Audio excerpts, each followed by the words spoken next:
Welcome to the Inside Carolina podcast. I'm your host, Tommy Ashley, joined by Greg Barnes, Gregory Hall, Luke Buxton. That means it is On the Beat podcast, recording this on Monday afternoon. And if you happen to be around the computer or around your phone, we're doing this live. So it's live streaming on YouTube, Inside Carolina's YouTube channel, as we speak. Of course, our sponsor is Johnny T-Shirt, johnnyt-shirt.com. Take a chance to visit them online or on Franklin Street. And also rate us and review us and subscribe on iTunes and Apple Podcasts and also on YouTube. Get this kind of content delivered straight to your door. Got a lot of basketball to start, but I'm going to bring in Greg Barnes first. Greg, clearly the big football news of the week is Robert Gillespie moves on to Alabama, and now the search is ongoing for Carolina's next running backs coach. Where do we stand? Well, I think the key thing for everybody to know is that this was a little bit of a surprise for North Carolina. And that's kind of how these things go, because as Mack Brown told us back, I guess, before the Orange Bowl, he thought everybody was going to be coming back, but you don't exactly know what conversations your assistants are having with other staffs, typically through an agent.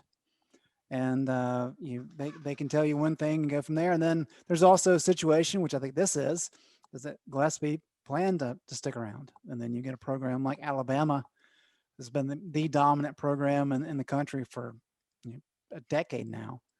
And I think he saw that as it was more of a career advancement than it was a financial decision. So that happened over the weekend. I think UNC really learned about it on Saturday. And because North Carolina is in this period of a dead recruiting period, and because they may sign one person on signing day in a couple of weeks, but really their next big ordeal, or what's the word I'm looking for, project, is spring ball. So, you got 2 months, so you don't have to rush here. And if Mack Brown wanted to take his time, he certainly could. But because Mack has been around for several decades and he knows a lot of people and he's worked for a lot of people, he pretty much knows some of the guys he's interested in. And so why drag it out if you can go ahead and narrow it down and pick a few people? And so there was some early projections that maybe he was going to go quickly with Larry Porter. What I can tell you is that Larry Porter certainly is on the list, and for obvious reasons, right? He's got national championship experience. He was on Saban's squad at LSU. He coached here in Chapel Hill for 3 years with Larry, so he understands what the university is about. He understands recruiting dynamics. And then he coached with Mack in Texas. So that's checking a lot of key boxes there. But there are other people involved. And so Mack is moving quickly here, but he is going to interview some guys. And I think we'll know an answer very quickly. Will it be today or tomorrow? Not sure, but I would imagine sometime in the next week or so. When you look at Gillespie's choice, Greg, let's be honest. Was it even really a choice to go to Alabama? When Nick Saban comes calling, if the money is remotely similar, I think you go. And so that's why I don't think Carolina fans really are too terribly upset about it. They are convinced Mack Brown will hire somebody just as good, if not better. How do you gauge that, though? How do you gauge Larry Porter's success compared to Gillespie or these other guys that are in the running? Robert Gillespie had 2 running backs in the last 2 years rush for 4,000 yards combined. Yeah. That's pretty incredible. It is, for sure. And I think it's really a situation, the assistant coaches especially aren't going to stay somewhere forever. Just look at the guys on North Carolina's staff. They've been all over the place. And this is kind of a nomad type profession. And so this is just me speculating, but I think with Gillespie, you're looking at, okay, I had arguably the best duo in the ACC, maybe in the country, and probably certainly in UNC football history. He doesn't have that coming back. So just because of that, his status, right, his stock is as high as it's probably ever going to be. And so if you're thinking of, okay, this is a career advancement potential, whether you want to stay in Chapel Hill or not, you've got to really weigh that for your future career, for your family, all those kind of things. Now, Mack Brown, he's He can be challenging to work for. He said that, but we know how Mack is. It's very much a family atmosphere. Nick Saban is tough to work for, and he makes no bones about that. And so you hope that Robert made the right decision here. But yeah, I mean, he's got to look at it as, where can I take the next step? Is my unit going to be worse next year? And I think we can all agree, if we're looking at this honestly, that running back room is not going to be near as productive as it was this year. But that also helps the next guy coming in, because they come in and say, look, they lost Javonte and Michael Carter. This is an opportunity where they knew things were going to be a little bit down.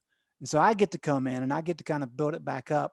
And I get to do it with Sam Howell at quarterback. So those are good things on both sides. Those are the things the coaches are having to think about. Yeah, I kind of equate it to a player going pro in basketball. Say maybe Sean May.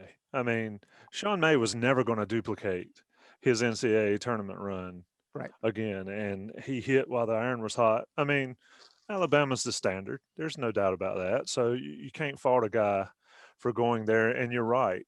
There's no way, and this is not a knock on anybody currently in the running back room. There is no way that Carolina comes close to what they've seen the last 2 years in production. There's just not. And if it is, then we're talking BCS or college football playoff time this time next year. Let's wrap that discussion. Let's go to the basketball discussion. Of course, when I bring in basketball, that means I've got to get Gregory and Luke in. And Luke, I'll come to you first. We've done this for 2 weeks now. This is our third week with this pairing. We had Ross in place of Greg last week, but 2 weeks ago when the four of us were on, Carolina was in a very different place in basketball than they are right now. So in your mind, just watching the last 2 weeks worth of games, what has changed for the Tar Heels? Yeah. First off, I'd like to issue a statement of correction. I put Armando Bacot out of the starting five, I believe, last podcast. And after watching him against State, I deeply regret saying that, as he was as efficient as we've seen him all year and showed a lot of promise on the boards, and also just at the glass with touch, with putbacks. So I think like the centerpiece, when Dayron's playing like that, when Armando's playing like that, and then if Garrison can start producing even more, the bigs are looking scary. And as Carolina can get that down and can continually rebound at a high volume on the offensive end, and then also finish at the rim, will be scary. And then it really becomes the play of Caleb Love. I think Caleb Love in the last 3 games has elevated his level of play to a whole other stratosphere that we haven't seen yet. And Carolina, I think, can go as far as Caleb Love can take them. And just thinking back to, previous UNC point guards and their development, I think Caleb Love has had to grow up quicker than a lot of them. And as soon as he can really figure it out, and he's starting to figure it out, and that's kind of where we're seeing the difference in these last 3 games. So it's in combination of Caleb Love, guard play, the bigs, and also, Anthony Harris' return. He's been great in his games that he's been back, bringing energy, getting buckets when needed, hitting 3-point shots. So I think in all 3 of those phases, the Heels have elevated their game. And Gregory, to people that can hear me on the live stream, I don't think anybody can hear anybody right now. Well, it's going to be on the podcast. So if you're listening to me, the audio will be up. This is a new venture. Gregory is doing his best to figure it out. So what Gregory's figured out is, I think they can only hear me. Go back, watch the live stream on tape delay, and play the podcast over top of the live stream. Is that right, Gregory? Yeah, people who are in chat right now saying they can't hear, can you hear me talking right now? Put in chat if you can hear me talking, because then I'll know what the issue is. Technology. They said they can hear typing and me breathing, but they can't hear Greg, Luke, or Tommy. And y'all don't want to. Can you guys hear me? Okay, Tommy, what's your question? We'll see. Okay, they can hear me, but they can't hear y'all. All right. Well, it sounds like you just need to nix the live stream, and I might have to. If you'll just let them know, it'll be posted as a YouTube video and a podcast. Yeah. Guys, I'm gonna turn this off because I haven't figured it out, and you can listen to the podcast and the actual video, and you'll be able to hear everyone. So, bye. I'm sorry. Yeah. So. Leave it to the grown person to have to get it posted up there. So John Siegley will save us. I'm going to come to you, Greg Barnes, since Gregory is lamenting his technology lack of awareness. Greg, Caleb Love basically just has finally gotten it somewhat. Isn't that right? Yeah, for sure. I think he's made some significant strides. He still makes some just careless turnovers. He had 2 turnovers against NC State in transition that are just kind of head scratching. But that's part of the process, is kind of learning like, oh, okay, I certainly cannot do that, or Roy's going to yank me out. And I think people probably noticed that after a couple of those, Roy did take him out. And Roy's gotten to the point where he's like, look, if you're going to commit these stupid turnovers, and this goes for everybody, I'm taking you out. It typically is if you make a bad play, not necessarily a turnover, but a bad play, and you don't box out, for example, you're going to get yanked. That's just what he does. That's this way of saying, you messed up. You know what you did. Think about it for a minute, and let's not let that happen again. And he's doing that now with turnovers. That's how bad it's gotten. But besides the turnover issue, yeah, I mean, he's not forcing things. He's making better passes. He's confident in his shot. He just looks like a different player when he has the confidence to really try to get to the rim. And when he does that, defenses have to collapse on him. He can dish off, or he can attack the rim. And that's kind of who we thought he was going to be. And that's who we saw him as, against Kentucky. And now we're starting to see it more. So he's got to continue to grow in that area. I think the fact that the Kerwin Walton is playing alongside of him in the starting lineup, I think that's beneficial, because Kerwin is not a ball dominant guard by any stretch. He's a shooting guard. And that lets Caleb really run the show, instead of him and RJ both kind of having to balance that and figure out who's in control out there at times. But he's just settling in. And when you've got, I think a lot of it goes to Armando. I can't speak enough about how impressed I've been with Armando in recent weeks. He is establishing position. He is being dominant in the post. He's demanding the ball. And when you have somebody like that, it makes it so much easier for the guards, and you're able to work inside out. And that's not only helping Caleb, that's helping everybody else on the perimeter. I think it's important to mention too, what Roy's been saying is we've been put so much focus on the turnovers, the shooting, offense. But Roy said he has a chance to be one of the best defensive guards that he's ever coached.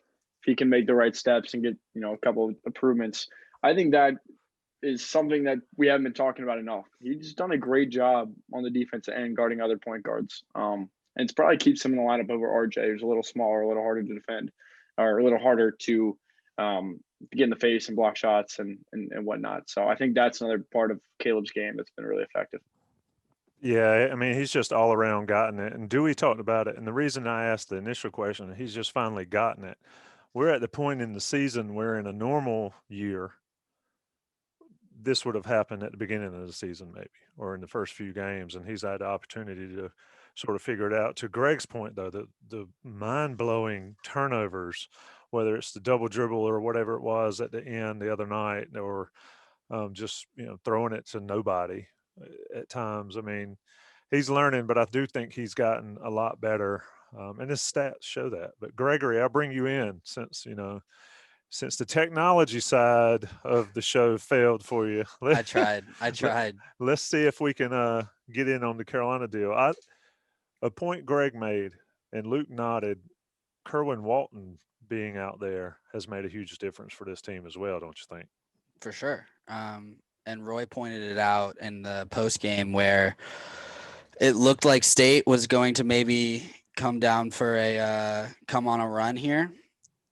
And then Kerwin Walton answers with 2 big threes. And he'd been quiet the whole game, right? So he can be the main guy when they need him to be. And then he still has that potential to kind of forget almost about what has happened in that game. Because I think he hadn't attempted a lot of shots leading into that. Don't correctly remember if that was his first made field goal of the day or not. But he hadn't had a normal game. And I think when they were down in Miami or Florida State, maybe he attempted 10 threes in one of those games. Which one was that? Yeah, that was the Florida State game. He attempted 10 threes, and he attempted 5 against State, and he hadn't really made one until then. And so that's where his shooting comes into play. And when UNC needs a shot, they've got Kerwin Walton to go with one. They don't need to force one out with Caleb, even though Caleb has started to obviously turn it up like you guys were talking about. But Kerwin Wallen doesn't make a lot of mistakes that Caleb and RJ do. And I think that's because Kerwin understands his role and doesn't have the high ceiling that Caleb and RJ do. So maybe he's tries to play more within himself. That's just my observation. But yeah, I mean, the team's better when Kerwin is on the floor. And I think that's why he's been starting for as long as he has. Yeah, and he's come back to earth a little bit. He's now at 41.8%, so 42% from three. But you're right; those ones against NC State were timely.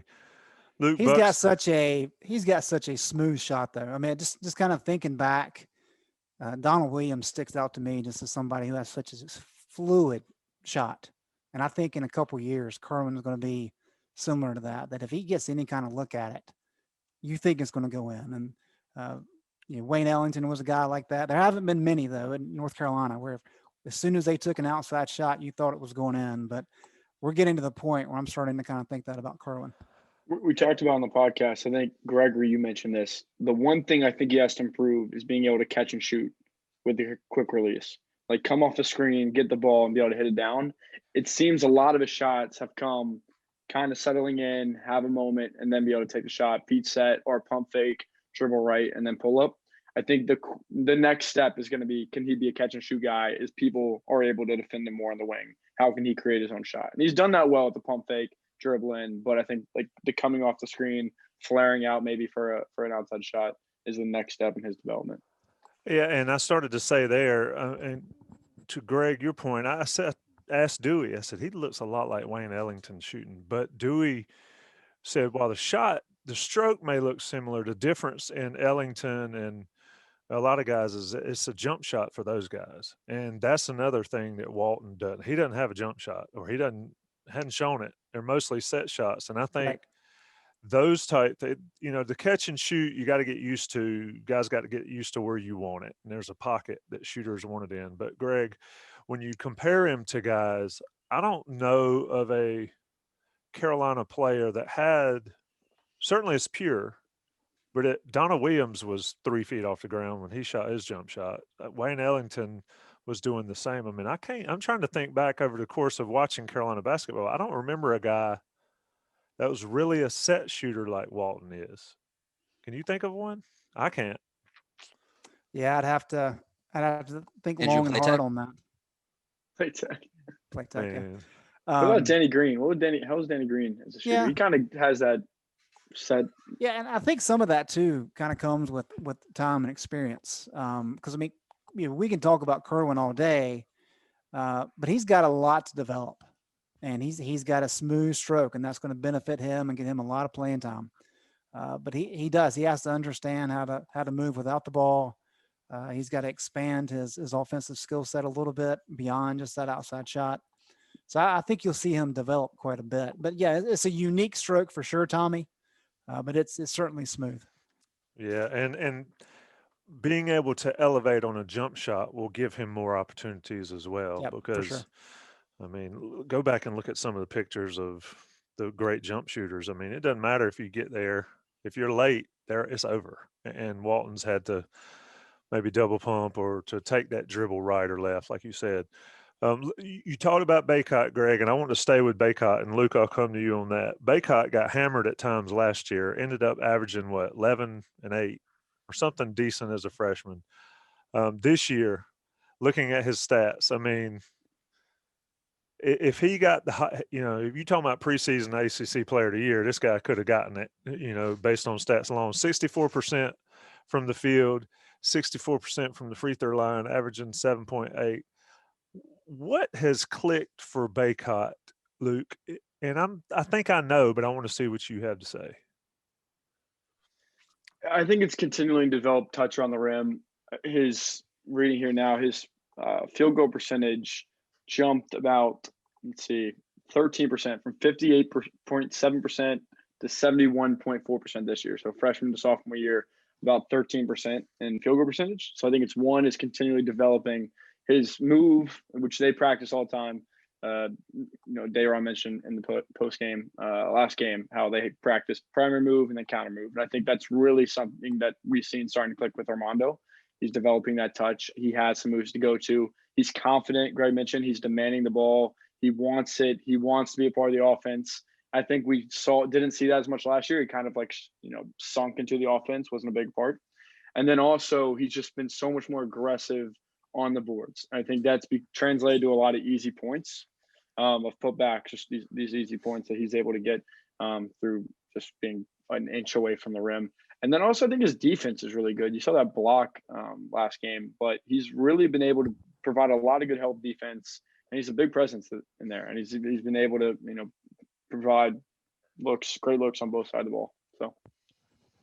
Yeah, and like I mentioned in our little Slack topic, he's healthy, and he was never healthy last year after, was it Ohio State, when everybody that saw that said he's done. Yeah, he rolled his ankle, and then he was like miraculously back for the Virginia game, right? And everyone was like, how is he on the floor? And which is the nature of ankle injuries, is just sometimes they're hold you out for a month plus, sometimes you're back. But yeah, to your point, Tommy, he was dealing with that for most of the season. And he kind of felt like he could play through it, and he obviously played through it and put up decent numbers. But now that he's healthy, it's obviously affecting his play for the better and how consistent he can be. I mean, he's got the best offensive efficiency rating on the team, him and Kerwin, by miles over everyone else. Looking at KenPom stats right here. We're gonna get into the stats. I know Greg likes those. Look stats. at his good. Like he's itching at the bit over there. But here's the stat that matters most. We talk about why this North Carolina team has maybe not met expectations thus far. Armando's got a year in the program. He's been through his freshman year. He's gone through an offseason of workouts. He's stronger, to Luke's point. He understands what he's supposed to do. He's more confident. What's happening? He's playing a lot better. And so when you project forward this freshman class, I mean, you can see how there's going to be immediate improvement a year from now. But for all the reasons we've already discussed in recent podcasts, because of the hell of 2020, and you've had the limitations with workouts and games and scrimmages and all these things, these guys are just behind schedule. And that's what everybody's having to deal with. Yep, and it's not just Carolina, but it doesn't make it any better for Carolina fans to observe it sometimes. You can go from just horrific basketball in the first half against Wake Forest to decent basketball to that's pretty close to Carolina basketball against NC State. So to that point, Tommy, two best teams in the country are who? Gonzaga and Baylor. Are there? I guess you could. Yeah, I guess Baylor's there, but like it's Gonzaga and everyone else. No, yeah. So Baylor's not starting a freshman. And Gonzaga starting arguably the best freshman in the country, and that's it. And he does. And Sugg is so good because he's got all those guys around. That's right. Yep. Nimhard, yeah. I mean, Corey Kispert and Timmy are like watching them play is incredible. They literally don't even think. Kispert's game is. I love that kid. I love his game. It's just smooth. Yeah, Greg, do you think this is? Go ahead. Do you think this is just the pandemic, just, no summer ball, not enough reps, or do you think it's kind of just, we maybe see some ebbs and flows of one and dones? Yeah, I think that's certainly part of it. We could have this discussion later, but I think everybody thought that when Calipari showed up at Kentucky and started the one and done, that was the wave of the future. Mm-hmm. And then Duke did it. And so you had two powerhouse programs going the one and done route. And what happened? They won 2 titles total. And then they had a lot of early exits. And then you see what Roy Williams did in 16 and 17 with guys that hung around, and then even in 18 getting a number 1 seed. A lot of teams did that too. So yeah, I'm not ready to stick a fork in the one and done crusade, if you will, but I think that's a very valid point. That'll be, this could be an interesting podcast at some point to discuss the one and done phenomena and whether or not it was worth it for programs. Yeah, and then I guess it depends on what worth it is, but right. And there's a difference. I think when people look at one and done, they say, oh, well, Marvin Williams was one and done. Not really. Like Roy had to tell Marvin, you need to go. You're going to be a top 5 pick. Like, get out of here. Marvin's like, well, I want to get my education. No, you need to go. That's different than guys come in and say, hey, I'm going to be there for 1 year. I'm going to take classes for 1 semester, do phantom classes for the spring semester just until I'm ready to declare and go, and then I don't have to worry about taking exams. Those are two completely different things. I mean, Kobe White necessarily wasn't set on leaving, and he kind of had to be helped out the door a little bit. So the mindset's different, and that's part of the distinction there. Yeah, And the it's an thing I always interesting love. discussion. Oh, go ahead, Tommy. No, I was going. Let me take a break, and then we'll come back. We'll talk more about it because we got to talk about Johnny T-shirt and JohnnyT-shirt.com. They need our support. They need everybody's support on this podcast. They need everybody's support that's listening or watching. Go visit them on Franklin Street or visit them on JohnnyT-shirt.com. And if you're premium subscribers to this wonderful Inside Carolina website, you get 10% off your order as well. I know Jason Staples loves that portion of it. Anything with a deal, guys like Jason Staples are going to eat up. So visit them, take care of them. They take care of us. They're great friends, and they're alumni owned and operated. Take another short break. Let the national guys pay the bills. We'll be right back with On the Beat, which it was live until Gregory messed it up. Tommy Ashley, Greg Barnes, Gregory Hall, and Luke Buxton. We'll be right back. All right, we're back. I didn't mean to kick Gregory when he was down. It's the On the Beat podcast. Gregory Hall. We had 15 people in there. 15 whole people. I let them down. You 15 did. people stayed for just 15 minutes of silence. Well, I was Dedication. confused because like I saw my mic thing going and like I was looking at the bars and the mic was going up and the desktop was going up and I could like the desktop audio and I could hear y'all. And then the comments are like, I hear breathing and typing, breathing and typing, breathe. I'm like, Yeah, that's not. All I right. mean, I think somebody asked who the mouth breather was last show too, and we weren't trying to do it live. So, I physically cannot breathe through my nose. So just, man, this is too easy. Listen, where were you going, Luke? Right before the break, I'll let you take it and go back to where you were before the break. Yeah, I'm kind of on this one and done topic, and Greg mentioned earlier in the show, and we're kind of talking about Caleb Love's development. The best Roy Williams teams are teams where these guys stay 2 to 3 years. I think Armando's jump, and it really reminds me of Marcus's Page jump from freshman to sophomore year. People were on Marcus Page so much when he was a freshman. He averaged 8.2 points a game. Sophomore year, 17.5. Right? Like, and we haven't gotten to see, with Kobe and Cole, we haven't got to see that point guard jump as we did with, Joel Berry 3-4 years ago. So I'm really excited to see kind of where this team can go, not only this season, but then kind of seeing where everything shakes out. Because Armando has just been, and Garrison too, have just been great testaments of guys in the program who stuck with the program and reap the benefits. Not everyone does it. But I think guys like Caleb, you can really start to see, and Armando, we have seen the jump that they've made after freshman year. I mean, The problem is nobody stays anymore. I Yeah. mean, you got to talk guys into staying. So the question is, they're going to make a freshman to sophomore jump, but is it going to be at Carolina? Or But is it who's gonna be- leaving? I mean, other than Sharp, who's going to leave this year? well, you're going to lose Garrison. Right, but I mean of the freshmen. Oh, Who could? I don't think it's a done I don't deal think they that can. I don't think it's a done deal that Love is in Chapel Hill next year. I mean, I don't want to get into all that, but I mean, I don't think it's a done deal that he stays. I don't think it's a done deal that Sharp goes. yeah, I agree on the Sharp thing. You think Caleb Love could develop and be an NBA point guard by next year? No. Depends what his Well- agent tells him. Well, then what do you mean you're not like? Some guys go, and I'm not talking about Caleb specifically, but look at these guys that go every year and they go play in the NBDL, whatever it's called. Okay, I see your point then. Right. A lot of guys go overseas. I mean, I don't know. I mean, yes, if they stay, we'll go with the caveat is if this bunch stays together, then they could be really, really good next year, I think. But I just don't know if it happens that way. And I think that seriously affects how Roy Williams recruits. I mean, he's always been that way. He doesn't want guys, he doesn't want to be a revolving door. It's not a bad thing to have one. Kobe White had to go,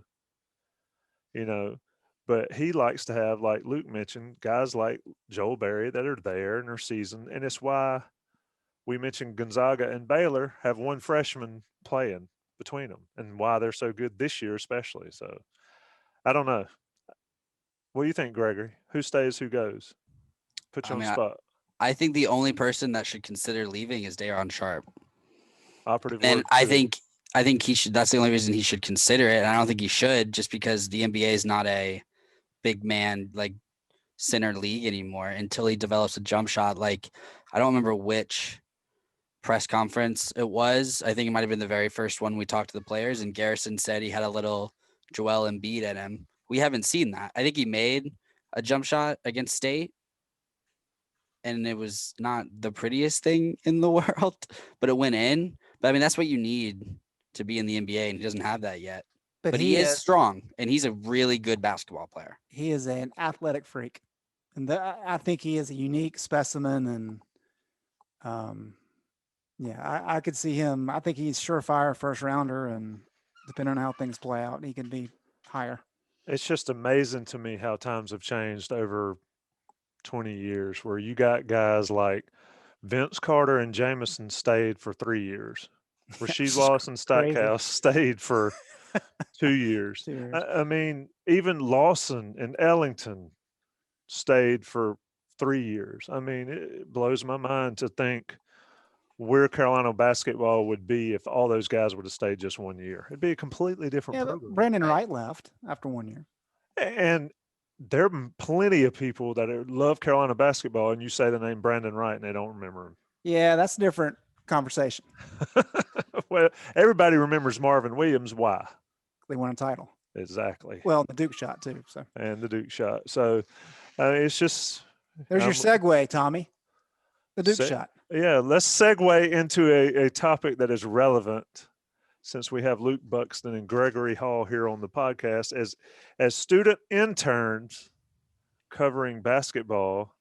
I mean, if you're listening to this podcast, you have an interest in it, whether or not you believe it or not, or say it or not, is Coach K's response to, I guess, was it the Chronicle reporter? Jake Piazza, yeah. Sophomore Chronicle. First post gamer, which it was his first post game question that he's ever asked.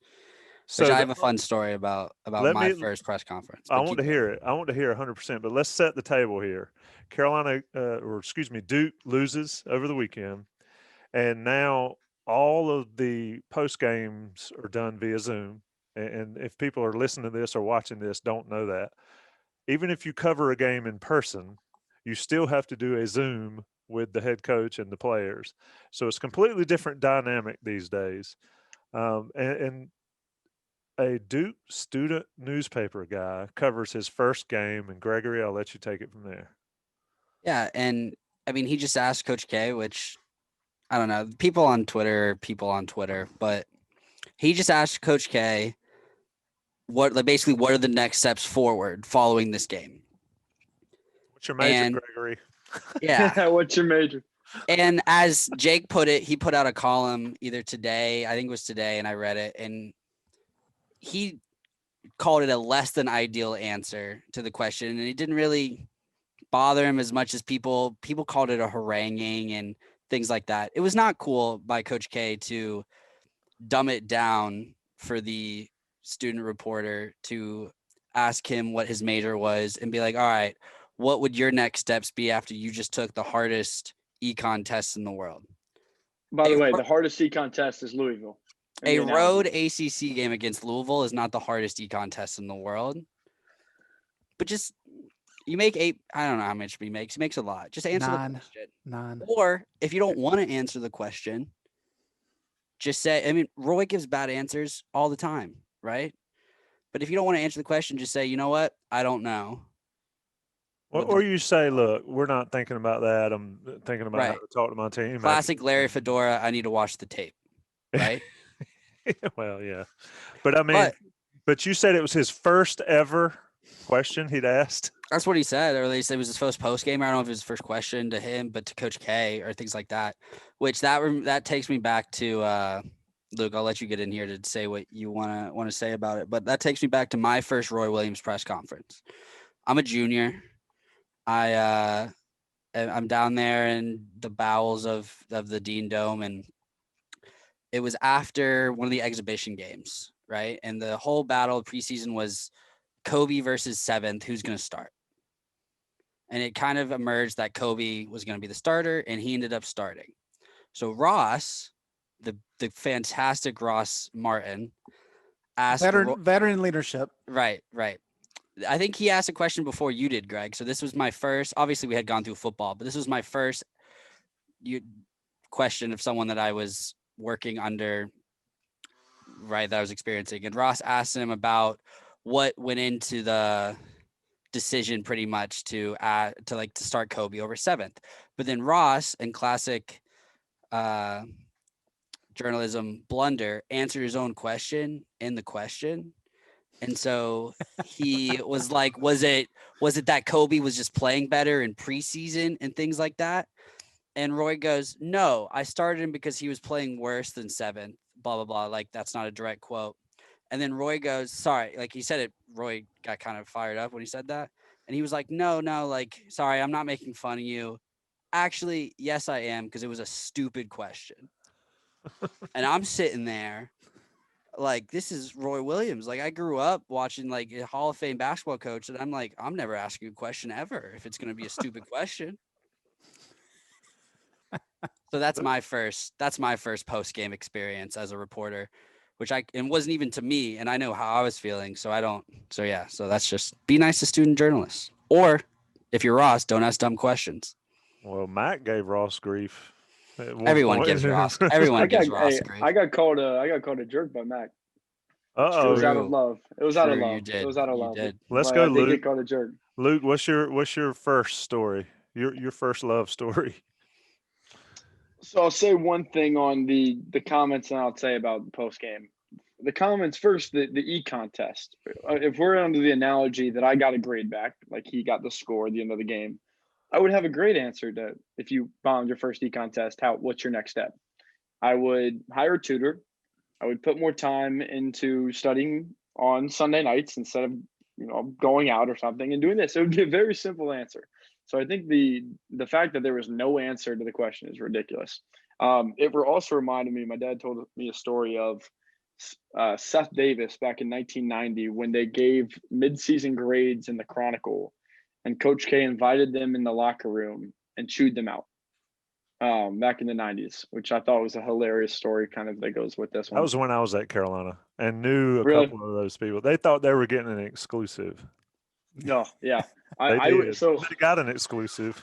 Yeah. I'm sure that would have been wow.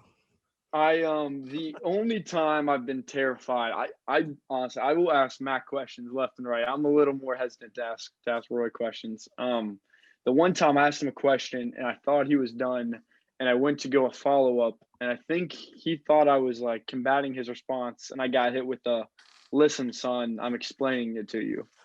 And after that, I don't think I asked a question for the rest of the season. I think I was just doing my job. I pressed record, I listened, and but it is. I mean, these guys are Hall of Famers. You're 20 years old standing in that room. You're asking Hall of Famers questions. So Jake. Is that his name, Jake? Man, if he can ask a question for the rest of the season, just with all the media and kind of things that are surrounding, when he raises his hand and gets called on, props to him. Coach K called and apologized. Yeah, I respect that. I respect that a lot. Hopefully for him, that the next opportunity he has, he asks the question just to bridge the gap, be done with it, and not to defend K because K is K. But the setting that we're in, where we're having to operate via Zoom, it completely changes the setting.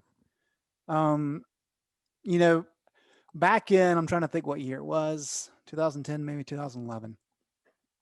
Michigan State came to Chapel Hill for a ACC Big Ten game. It was a big game. I think they were both top 10 at that time. And a guy in the front row who was covering Michigan State was poking and prodding Roy about one of the guys that had signed with him. And it was clearly trying to bait Roy. And Roy was doing everything in his power not to snap at the guy, not to give in. And what happens? We get through the press conference. The next day, this guy runs some column, and it's this massive shade on Roy for no reason. He knew what he wanted to do. He was trying to get a quote and trying to get a rise out of Roy. And so the next time we get together with Roy, he highlights and says, look, the guy was sitting right there. Y'all knew what he was trying to do. This is the mess I've got to deal with. And when you take that personal interaction out of play and we're all on Zoom, it's understandable that the coaches are kind of a little bit on edge. And when you add in Coach K is not used to losing, now he's losing. His team's not playing very good. He's gotten a lot of heat this year anyway. I'm sure there was a lot of angst already there, and he just had to snap at somebody. And it just happened to be this student reporter who was asking his first big question. Not to defend K there, but I mean, it wasn't a hard question. Well, I agree.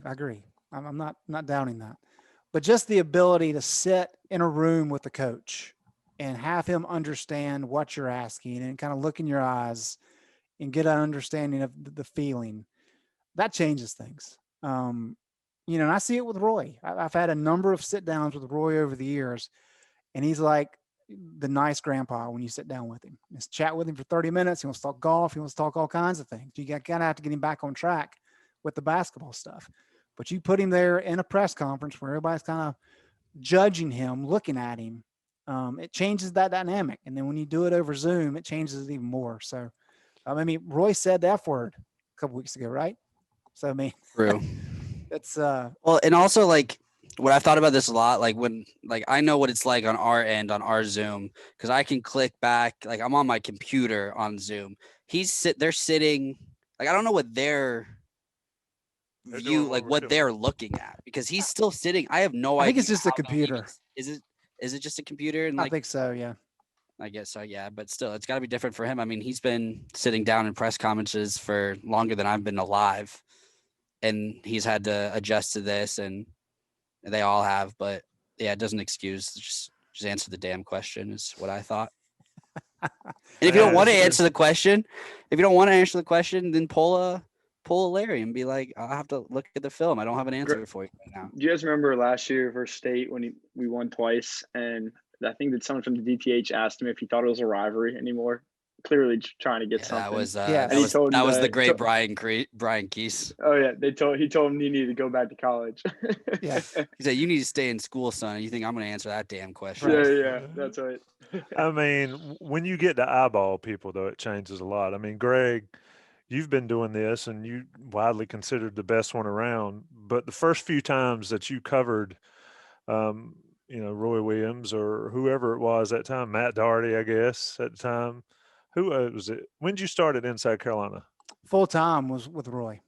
Okay, so, but the first time you sat down, he doesn't know you from Adam. He doesn't know anything about you, and you have to build that rapport. I mean, talk about that process for you, Greg, to get in where these guys respect. Not only is there mutual respect, but to have mutual respect, you have to have it towards you as the writer, as the reporter. Hold on, let me get my notepad out real quick. You need to take notes. I'm trying to help difficult. Aspiring journalists. It's difficult here for Gregory and Luke and everybody trying to kind of get their feet wet in this business, because you do lose that personal interaction, and that's such a key part of it. But it really is. It's a matter of you used to be when you'd walk into the press room for a press conference, you got 25 people in there, and over the years, those faces change dramatically. And so it takes time for Roy to be able to say, okay, well, I've seen this person sitting over here, 3 years in a row. Like, okay, so they're kind of around and they kind of understand. But it's also, if you write good stories and good content, they read that stuff. They say they don't read anything. They read a lot of that. And the SID office kind of shares stuff that's relevant. And so they kind of get an idea of who's fair. You don't have to be rah Carolina for Roy to like you. You have to be fair and you have to be professional and all these kind of things. And he respects it. He's kind of old school in that regard. And I think Kay's, for the most part, the same way. It just takes time, and it takes that trust, and it takes being able to ask tough questions, but fair questions. Roy's shot back at me a number of times. I've asked questions I know he doesn't like. That's part of it. The coach reporter relationship doesn't have to be happy. It can be adversarial at times. That's part of the deal. But there's a respect there and a professionalism there. And as I said, when you're trying to do it over Zoom and trying to build that relationship, relationship, that's tough. And so there's no doubt that I've relied on my relationships that I built before COVID hit, and that's kind of carried me through the past year. So I hate it for everybody trying to make their way through this business with having to do it via Zoom and technology. Do you remember your first press conference with Roy?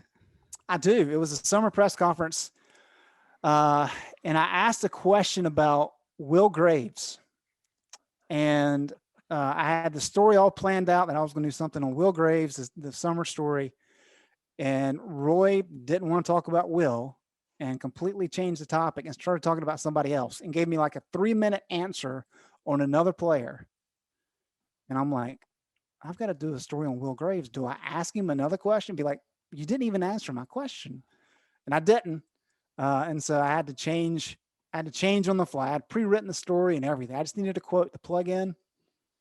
And I learned very quickly that's not a safe way to go with Roy.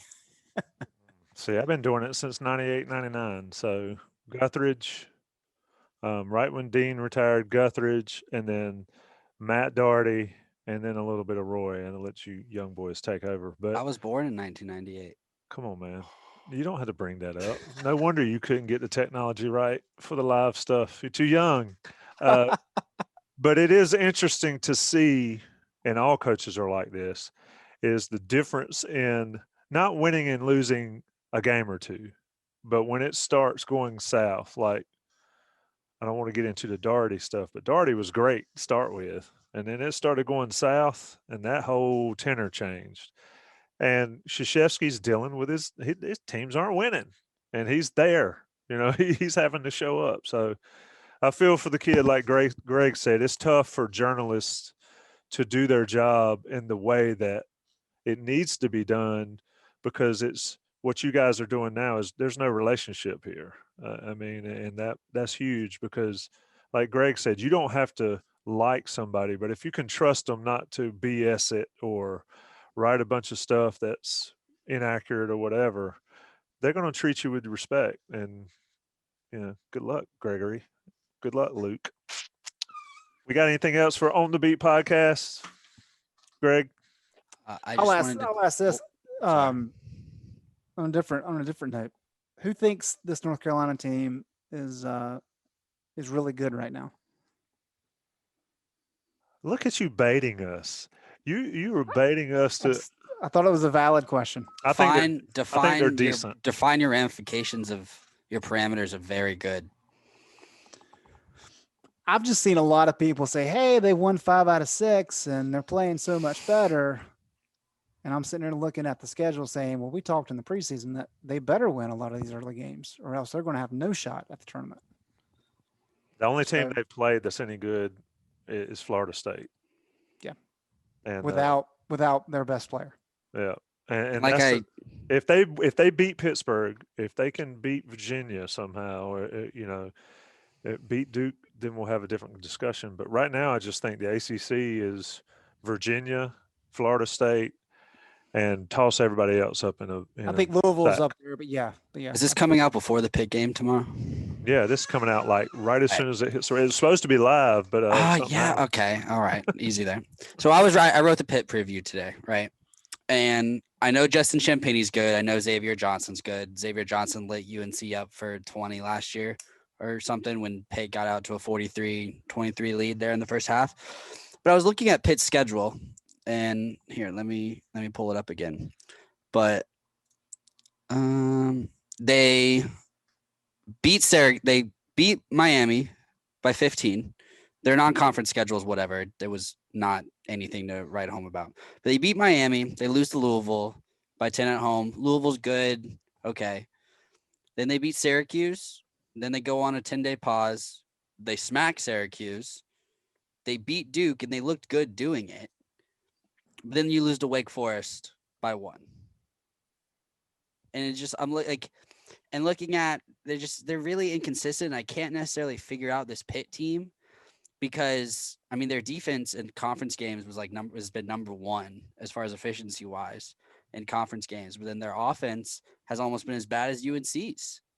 But then you look at their games and like they're putting up 96 points against Syracuse and 79 against Duke.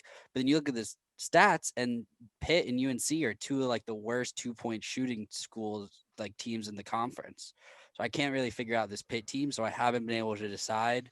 I mean, obviously all road wins are good wins in the ACC usually, but I just can't figure out how much this win would help Carolina as opposed to if they should just win it. Like, should just win it. You know what I mean? Does that make sense? Basketball is all about matchups, right? Who guards Champagne? Leaky, Leaky. Who guards Johnson? Caleb, RJ, Caleb. Yeah, I was gonna say Anthony Caleb. Harris. It's not going to be RJ. He's too little to guard that guy. Probably Caleb. Yeah, it'll definitely be Caleb. Which Caleb, Anthony Harris. Anthony Harris could guard him too. I think anybody can beat anybody, but the problem is, and when you start wondering if certain teams are any good, was NC State any good? No. I mean, they beat Carolina in Raleigh. I think NC State's a good team. They're what, 3-6? Okay, well, they've got a good player. They got. I mean, Devin Daniels is good, and I think Shaq Moore is good. He's just learning, just as most freshmen do, and they have two great bigs. Great bigs. No, and compared to in the ACC, they have good bigs. I think them being whatever their record, they're underperforming. Look, just because your mic's the loudest doesn't mean you're right. If Manny Bates is a great big, I'm one of the best 3-point shooters He's the best shot blocker in the country. But I think the matchups is key here because like the first matchup in Raleigh was State. Helms was at the 3, that stretch 4. UNC really couldn't counter that. They lose the game. What happened on Saturday? North Carolina was able to pound the ball down low. He had no chance against Brooks and Sharp and Baycott. So what'd they do? They had to put both bigs in. And when Bates and Funderburk were both in there, State just didn't have the offense. Right. And so they couldn't keep up. So that means, it's going to be the same thing with Pitt. If Pitt's able to score and they can defend effectively enough with that small lineup, because they do, they have, they play 2 guys that are 6'6" and 1 guy 6'8". But if Carolina can exploit that and force, Capel's hand, things switch in UNC's favor. If not, what does Roy do? Does Roy play significant stretches at the 4 with Leaky there? We haven't seen it. I mean, we've seen it some, but not for significant stretches. The issue you mentioned Carolina's issue is that they're fully engaged. They're top 4 in the ACC, but they're not ever fully engaged for the most part. So 1 or 2 players are. If they go to Pitt and they're fully engaged, if Leaky's fully engaged, and by that I mean playing hard, playing consistent, and not disappearing for long stretches, then I think, and they effectively pound the post like Greg talked about, then they can beat just about anybody. I don't even want to know. They had a chance to beat Florida State. Game. Florida State didn't have their best player. Think about if Carolina took. Well, I don't know. Like, what happened to Carolina when their best player didn't play last year? I mean, I don't know. The ACC is just a mess. The question is, and we got to get out of here. This has been going long enough. Greg, is Carolina a tournament team? And what do they have to do from here on out to be one? Win a quad 1 game. Yeah, I mean, they've got to capitalize it. They need to win at Pitt. They need to win at Clemson. And at Duke. They got to take. I mean, that's the thing. Duke's fringe top 100 net, but yet those are almost bad losses if you don't win those games. But if you don't win at Pitt, you don't win at Clemson. Well, now you're going to have to beat Florida State. Now you're going to have to beat Louisville. Now you're going to have to go up to Charlottesville and win that game. So you have to take care of business against these games that you can, with it being Pitt and Clemson. And hopefully, I mean, Clemson, I don't know what happened to them, but they look like world beaters. And then all of a sudden, I mean, they've looked horrible since they came back from their break. So we're talking about them as a Q1 win right now with it being on the road, but they're going to have to close a lot better than they've played the last 2 weeks. Ken Palm has them to finish 11-8 in the conference. Is that a tournament team with how bad the ACC is this year? It's like an 8 seed, yeah. Tommy, let's end with predictions, and then and then name this thing. What's the predictions you want to make? Pittsburgh? Yeah, Pitt's game. I got UNC by 6 tomorrow. Gregory, you wrote the preview. I think UNC loses by 4.